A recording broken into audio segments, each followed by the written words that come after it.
Hi guys! Welcome back to my channel guys. I wanna share guys today guys, sa walang perfect na vlog guys. Guys, I wanna share, ayan may na-discover na naman ako guys. Taran! Taran!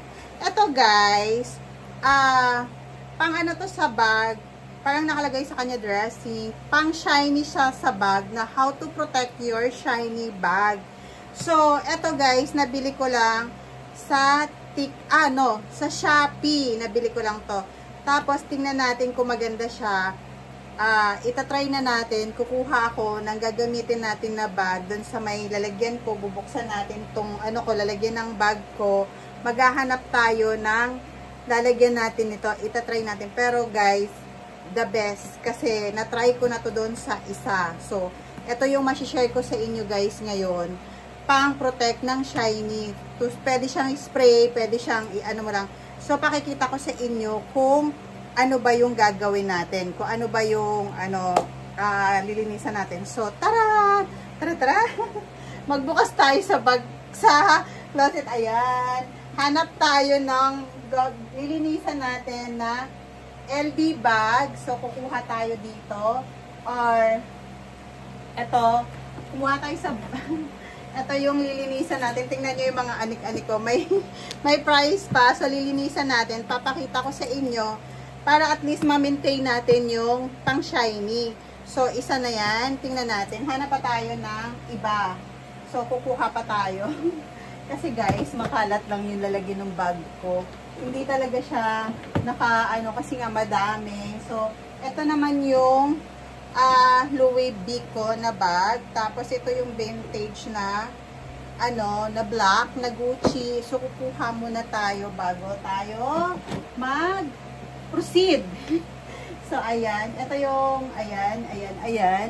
So hanap ako dito kasi nga meron din dito. So maghanap tayo. Maghanap tayo ng bag na gagawin natin. So ayan, wait lang. Lilinisin tayo. So, ito na guys. Nakakuha na rin ako. So, lilinisan natin to. Lilinisan natin to. Pero malinis pa naman siya. So, bubuksan natin. Tapos mamaya papakita ko sa inyo. Tapos, ito. Lilinisan din natin. Lilinis tayo. So, papakita ko sa inyo kapag nalinis ko na. So, puso muna natin. Ito na. Maglilinis tayo. Hi guys! Welcome back to my channel guys. Sa walang perfect na channel. I wanna share guys today. Ayan guys. Mag-share lang. Ito na guys. Makikita mo na pag yung shiny niya, yung finishing niya, nandito na makikita mo siya.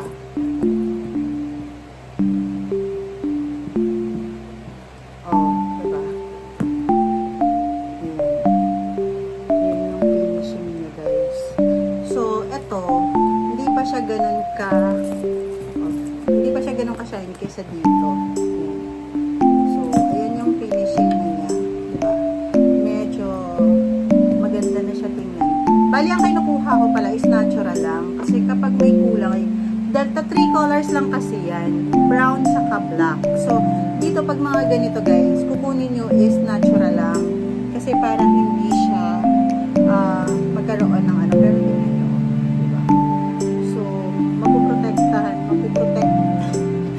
magkakaroon ng mamimaintain nyo yung pagka-shiny niya, mamimaintain nyo yung pagka-shiny ng bag nyo, and kapag lagi nyo siyang nilalagyan ng ganyan.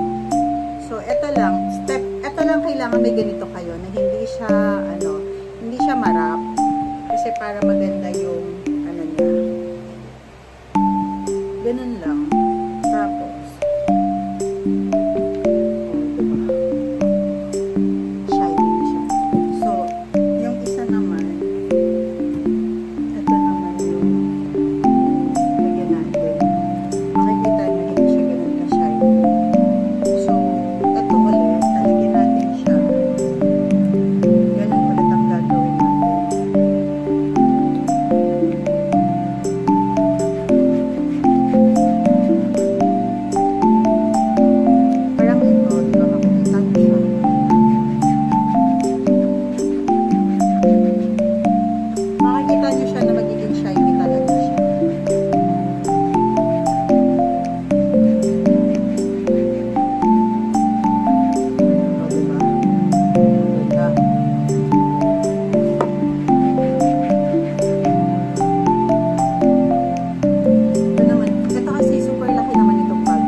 Tapos, makikita nyo, parang bago siya kapag nilagyan nyo ng, nag-shine yung bag nyo.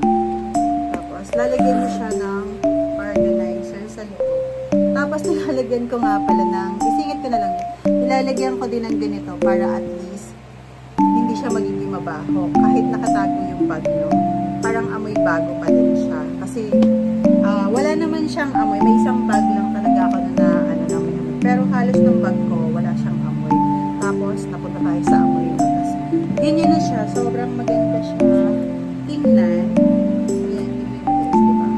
So, ito lang yung gawin nyo. Tapos, matagal nyo magamit to. Almost siguro 3 months. Kapag hindi naman lagi nyo nilalagyan yung bag nyo.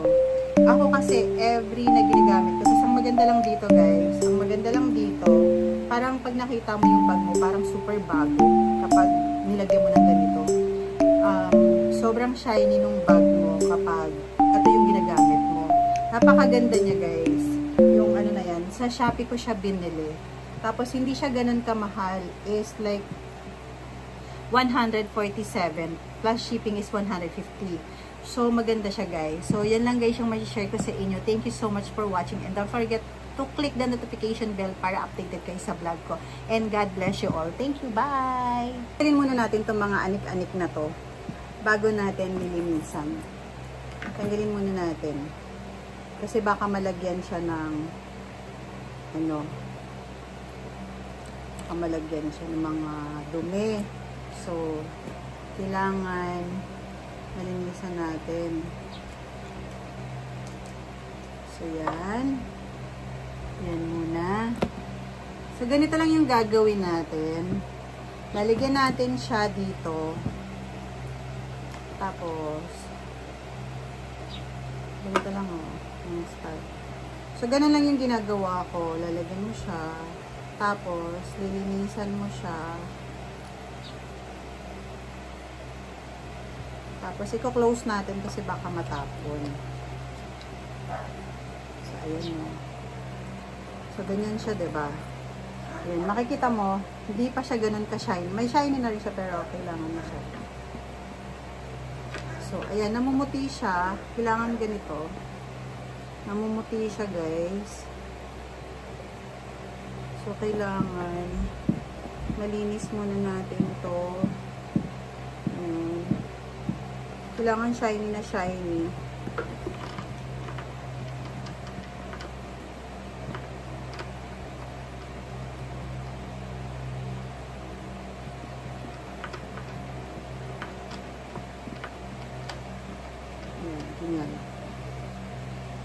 So, ito na, guys. Nakakuha na rin ako. So, lilinisan natin to. Lilinisan natin to. Pero malinis pa naman siya. So, bubuksan natin. Tapos, mamaya papakita ko sa inyo. Tapos, ito. Lilinisan din natin. Maglilinis tayo.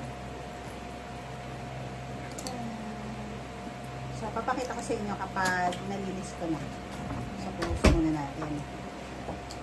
Ito na, maglilinis tayo. Ito na, guys. Makikita mo na pag ano, yung shiny niya, yung finishing niya, nandito na makikita mo siya.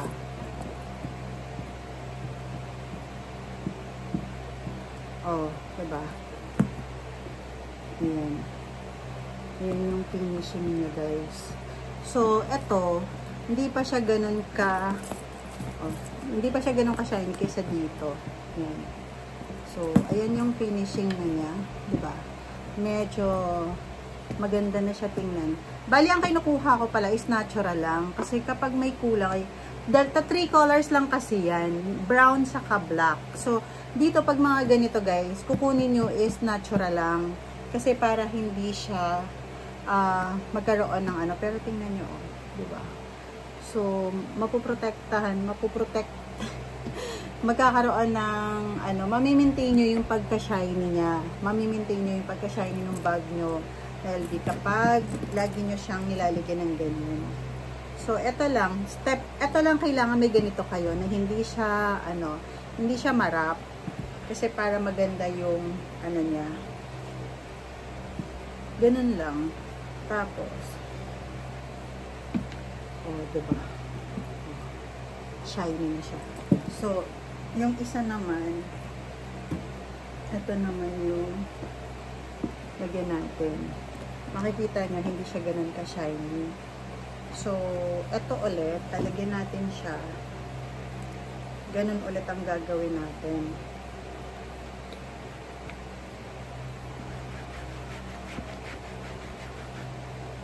Ayan. Parang ito, diba, makikita nyo siya.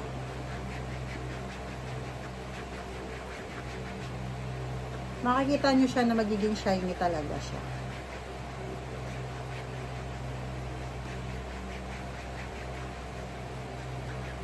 O, diba? Ang ganda.